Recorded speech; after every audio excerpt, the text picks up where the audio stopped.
رسول اللہ صلی اللہ علیہ وسلم نے جو تحریک شروع کی، تحریک دعوت اللہ، اللہ کی طرف لوگوں کو بلانا، اس تحریک کا مقصد، ماٹو اور نظریہ کیا تھا؟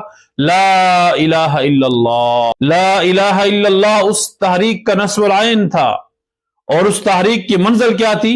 تفلحون، کامیابی۔ آپ نے پوری دنیا کے سامنے اپنا نظریہ، اپنا مشن اور اپنا کاز واضح کر کے بیان فرما دیا، لوگو اللہ کے سوا کسی اور کی عبادت نہ کرو۔